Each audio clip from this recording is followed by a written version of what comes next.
ఎందుకు నోరు పారేసుకుంటున్నారు ప్రతి ఒక్కరు ఊరికనే? ఇంకా చాలా ఉన్నాయి ఎవిడెన్సెస్.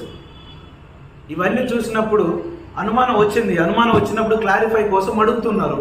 మేము అడుగుతున్నాము, క్రైస్తవ లోకం అడుగుతుంది, హిందూ సహోదరులు అడుగుతున్నారు. కొంతమంది హిందువులంతా చెడ్డవాళ్ళు కాదు, అందరు మంచోళ్ళే. కానీ మనసులను వారి యొక్క మతం పాటు పేరు చెప్పుకొని పొల్యూట్ చేసేటువంటి వ్యక్తులు ఉన్నారు. అనేక మంది హిందువులు ఈరోజు మనకు ప్రవీణన్న మృతి పట్ల బాధపడుతున్నారు, సానుభూతి తెలియజేస్తూ ఉన్నారు, వారిగా న్యాయం కోసం పోరాడుతున్నారు. అనేక మంది ముస్లిం సహోదరులు ముందుకు వస్తున్నారు, నిలబడుతున్నారు న్యాయం జరగాలని. కానీ ఎందుకు ఈ రకమైనటువంటి ప్రయత్నాలు చేస్తూ కమ్యూనిటీస్ మధ్య, రిలీజియన్స్ మధ్య ఐక్యత లేకుండా చేయాలని చూస్తూ ఉన్నారు? దయచేసి మిమ్మల్ని వేడుకునేది ఒకటే, పోస్ట్ మార్టం రిపోర్ట్ వచ్చేంత వరకు మీరు ఏ ఒక్క ఎవిడెన్స్ మీ దగ్గర ఉన్నా రిలీజ్ చేయకండి.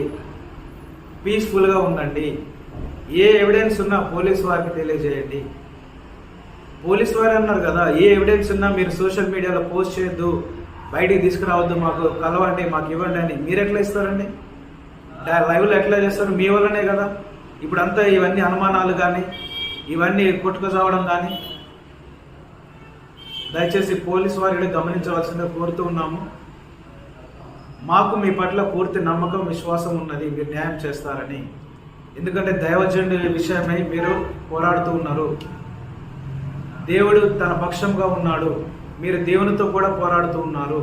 ఖచ్చితంగా మీరు న్యాయం చేస్తే నమ్ముతూ ఉన్నాం. గవర్నమెంట్ కూడా 100% సపోర్ట్ ఇస్తూ ముందుకు తీసుకువెళ్తారని నమ్ముతూ ఉన్నాం.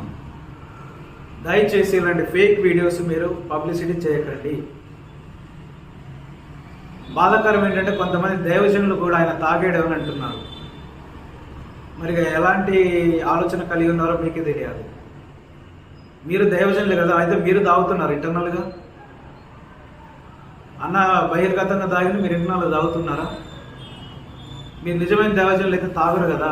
మరి ఆ వ్యక్తి కూడా మీకంట 100 రెట్లు జ్ఞానం కలిగిన వ్యక్తి. అతను బయటికి వస్తే ఎలా మాట్లాడాలి, ఎలా ప్రవర్తించాలో 100% తెలిసిన వ్యక్తి.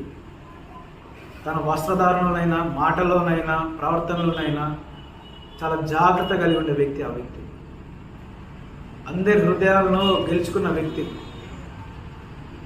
దయచేసి ఎవరి గురించి మాట్లాడుతున్నారో చాలా జాగ్రత్తగా ఆలోచించి మాట్లాడండి. మీకు సబ్జెక్ట్ తెలియకపోతే కామ్గా ఉండండి, కానీ వ్యక్తిగత దూషణ చేయకండి, అతని క్యారెక్టర్ని అసాసినేట్ చేయకండి. రెండవది, మీరు నమ్మేది ఏంటంటే మీరు ఎంత